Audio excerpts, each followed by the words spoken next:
జై శ్రీమన్నారాయణ. శ్రీరాముని విషయంలో అనేకమైన అపవాదులు ప్రచారమయ్యాయి అని గతం వీడియోలో చెప్పుకున్నాం. ఇంకొక అపవాదు గురించి మాట్లాడదాం.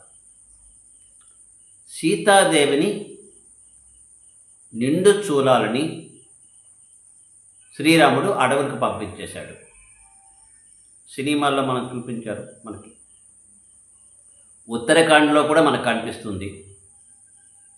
దాని మీద ఉత్తర రామచరిత్ర అనేటటువంటి ఒక నాటకం కూడా మనకు కనిపిస్తుంది. సంస్కృత నాటకం భావభూతి రాసినటువంటిది. నిష్కారణం ఏం చెప్పకుండా ఇది అభూత కల్పన అనేది నా అభిప్రాయం. చాలామంది దీన్ని ఖండించడానికి కొద్దిగా వెనకాడారు.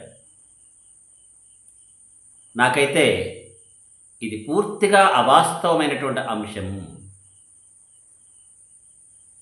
అని స్పష్టంగా నేను చెప్పగలను. ఇది ఎవరు చేశారో కూడా చెప్పగలను. దీనికి మూల కారణాలు ఏంటో కూడా చెప్పగలను. శ్రీరాముడి వ్యక్తిత్వాన్ని, శ్రీరాముడి యొక్క ధర్మ విధానాన్ని కాస్త మకిలి పట్టించాలి అనే ఉద్దేశం కలిగిన కొందరు చేసిన కుట్ర కావచ్చు, లేదా తమ కులాన్ని గొప్పగా చెప్పుకోవడం కోసం ఇలాంటి ఒక ప్రయత్నం కూడా చేసి ఉండవచ్చు. ముందుగా శ్రీరాముడు సీతాదేవిని అడవులకు పంపించలేదు అనడానికి నా దగ్గరున్న ఆధారాలు చూపిస్తాను.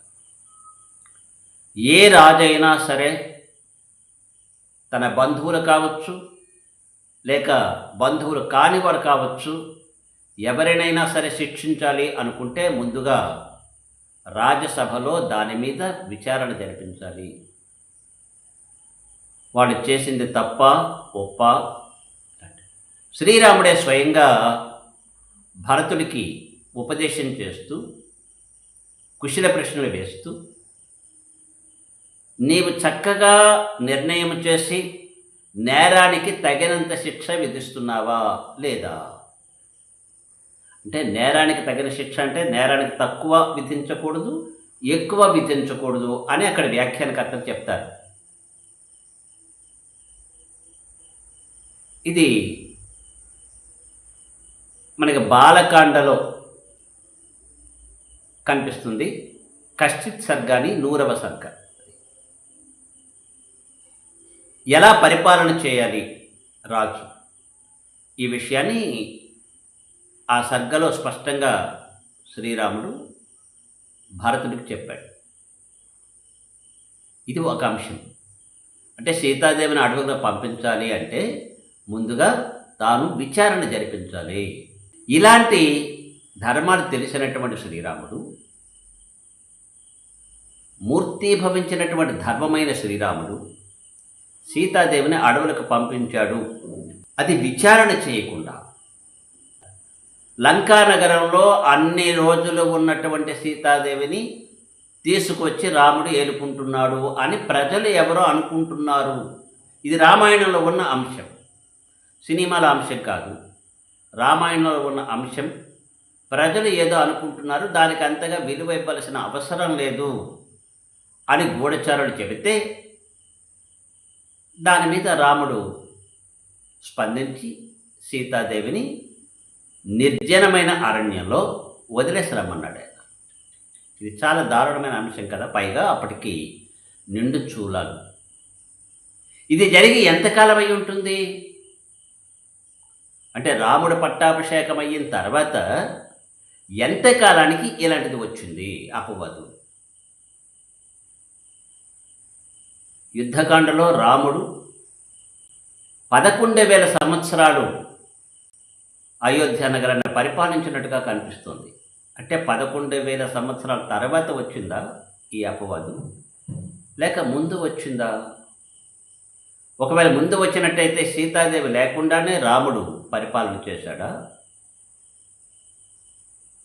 ఒక మనిషి ధర్మమైనటువంటి జీవనం గడపాలి అనుకుంటే, ధార్మిక జీవనం గడపాలి అనుకుంటే, యజ్ఞయాగాది క్రతువులు చెయ్యాలి అనుకుంటే భార్యతో కలిసి ఉండాలి కదా.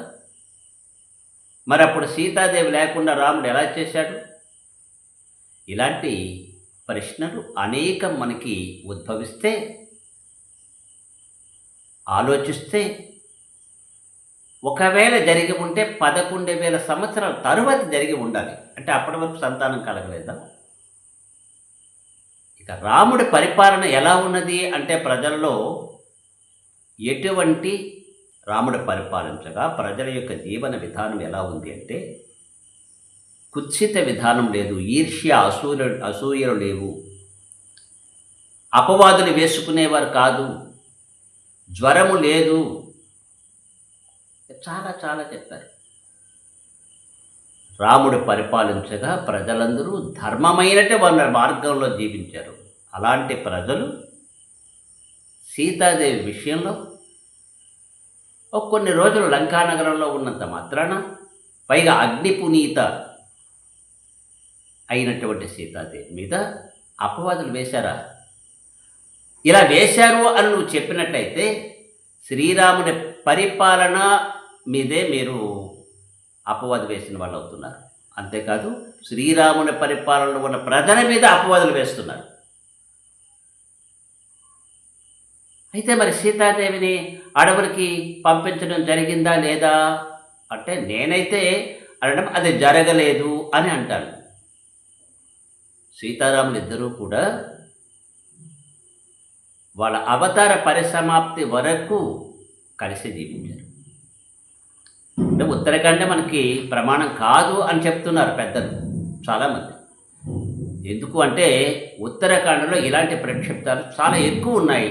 ఒకటి రెండు ఉన్నాయేమో, కానీ నాకైతే ఉత్తరాఖండ మొత్తం రామాయణం కాదు, రావణీయం, రావణుడి యొక్క గొప్పతనాన్ని వర్ణించినటువంటివి ఎక్కువ సర్కలు కనిపిస్తాయి. అలాగే రాముడి మీద అపవాదులు సృష్టించినటువంటి కొన్ని సర్గలు ఎక్కువగా మనకు కనిపిస్తున్నాయి. అది ప్రమాణమా అప్రమాణమా అనే దాన్ని తర్వాత ఆలోచిద్దాం. ఏ భర్త అయినా తన భార్యను విడిచిపెట్టాలి అంటే తగిన కారణాలు చూపించాలి. అవి కూడా శాస్త్రం చెప్పింది. ఆవిడ సంసారానికి పూర్తిగా పనికిరాదు అని కానీ, అలాగే కుటుంబ జీవనానికి ఆవిడ పూర్తిగా విరుద్ధమైనది అనుకునేటప్పుడు కానీ, అప్పుడు కూడా ఆమెకు చెప్పి ఆవిడకి తగిన ఆధారాన్ని చూపించి, లేదా ఆవిడ వెళ్ళిపోతే అలా విడిచిపెట్టచ్చు. సీతాదేవి తనంత తానుగా వెళ్ళలేదుగా. ఇన్ని మనం పరిశీలన చేస్తే సీతాదేవిని శ్రీరామచంద్రుడు అరణ్యానికి పంపించలేదు, సీతాదేవిని విడిచిపెట్టలేదు. రాముడి మీద అపవాదం వేయడం అంటే ధర్మాన్ని పూర్తిగా మనం విస్మరించడం, అలాగే ధర్మద్రోహమే అవుతుంది, సామాజిక ద్రోహం కూడా అవుతుంది రాముడి మీద అపవాదం వేయడం అంటే. మరి లవకుశులు అక్కడ ఎలా పుట్టారండి? అసలు లవకుశులు అనే పదం కాదది, కుశీలవులు అనే పదం. దాని గురించి ఇంకొకసారి ముచ్చటించుకుందాం. అంతవరకు సెలవు. జై శ్రీమన్నారాయణ. సీతారాములిద్దరూ కూడా చక్కగా అన్యోన్యంగా 11,000 సంవత్సరాలు పరిపాలించారు. ఈ విషయాన్నే మనం మనసులో పెట్టుకుందాం. జై శ్రీమన్నారాయణ. అలాగే అందరూ జీవించడానికి ప్రయత్నం చేయండి. జై శ్రీమన్నారాయణ.